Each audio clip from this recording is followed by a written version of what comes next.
Hey, I appreciate the opportunity to tell you some things about myself and my background. I enjoy a lot of it when I think about it, and I feel very blessed in a lot of ways. And you know, Mom and Dad met during World War II at a military base in Oklahoma. And Mom worked at a motel off base, and she also worked on the base. And shortly after I was born, they moved to New Mexico. Dad went to work for Halliburton. And but you know, Mom, during her raising, Mom had, I think it was a 4th grade education, and she was raised in a dirt floor farmhouse there in Oklahoma.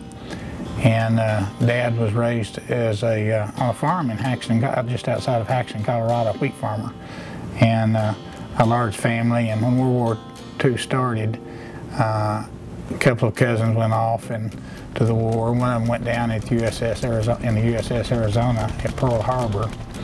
And then Dad's oldest brother was hurt in a farming accident right after the war started, and he developed gangrene and died 2 weeks later. And my dad had a rough life. He went off and joined the Army before he was 16, and went off to war.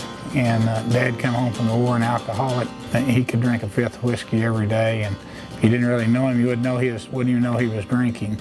And you know, Mom was what they call an enabler. I've learned later there's a meaning for it. In other words, she helped him to get his whiskey, kept it ready for him, and this, that, and the other. And he'd get up 4 o'clock every morning, 4:30. He'd leave the house. He'd go to work in the oil field. He'd come in usually around 7 or 7:30, and eat a quick dinner and go to bed. And that was it, how we interacted, very little. And during my whole time growing up, I doubt. Well, I know Dad never gave a compliment to anyone. It was just the way he was. He was a hard man. And I think you have to look at what happened to him in his life to understand it and to be able to accept it. I never had any bad feelings about the way he was or the way he treated us. I think the one thing he gave me was a real hard work ethic. They went through some difficult times. Those were difficult times in America. And but then at 2 years old, I was diagnosed with polio. That was during the days before they had the vaccine, and I remember a little girl dying that lived real close to us. She was in an iron lung, and I didn't have an iron lung. My polio was more or less in my lower part of my left side of my body, but more in the lower side than the upper. And some years later, I was diagnosed with post-polio syndrome, it's called, which is a returning of the original polio disease and damaging the horn cells and this, that, and the other. And I went to Dallas. The doctor said for me to quit exercising, take a nap every day, and just not use up the muscles that I had left, that I would have them longer, yada, yada, yada. And I went home. I did that 3 or 4 days, I think, and I said, this isn't going to work. So I just got up and continued to work like I always had. And I'm glad I did today, and I found that exercise is a big key for my health. If I don't exercise, I don't have the health or strength or the stamina or the want to or the energy, and I feel great today because I exercise regularly. I went to work for the same company my dad had worked for, which was a very large well service company, the largest. Actually had more trucks on the road in the United States government at one time, and in the history of the company as it developed, and it's still developing. I worked there quite a few years, and then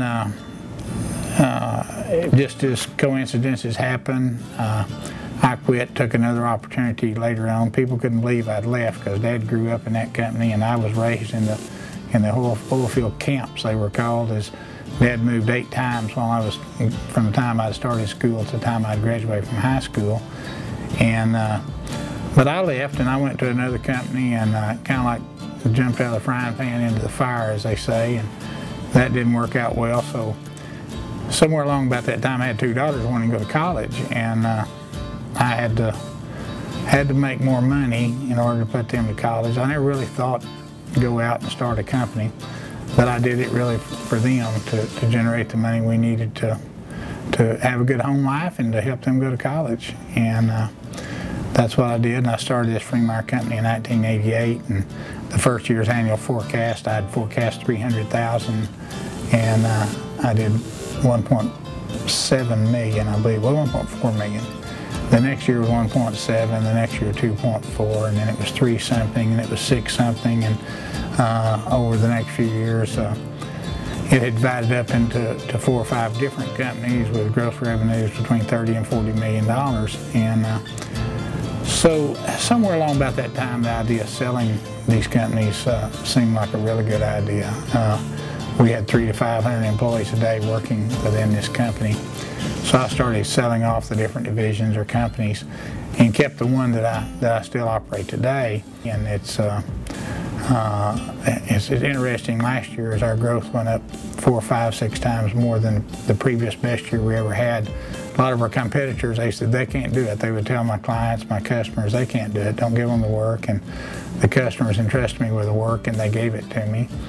And we proved that we could do the impossible. And I love it. I love it telling the people that work with me, I call them my team. And when I told my team that everyone said we couldn't do it, and so what we need to do is do the impossible, it just motivated them that much more, just fired us up, and we pulled it off. In 2011 and 2012, we've got work laid out ahead of us for basically the entire year. Just looks wonderful to us right now. I had polio at 2, you know, with a dysfunctional family, and why did I succeed? Why did I pull off some things that seemingly you wouldn't expect?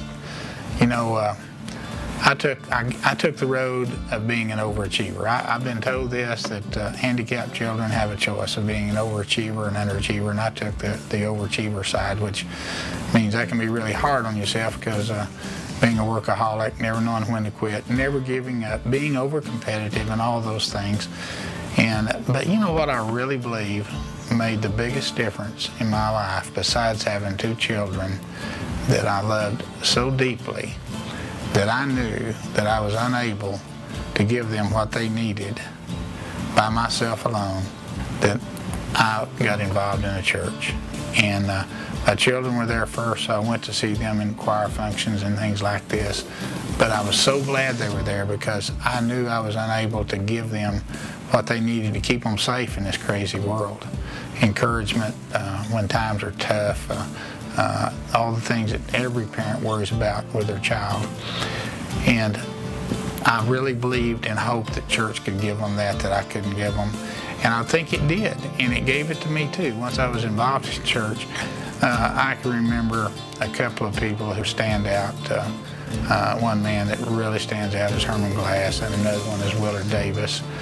That gave me encouragement all the time. They made me believe in myself when I was a really young man. They were older gentlemen and my mentors and mentors, but wow, encouragement is so big, and they knew how to give encouragement.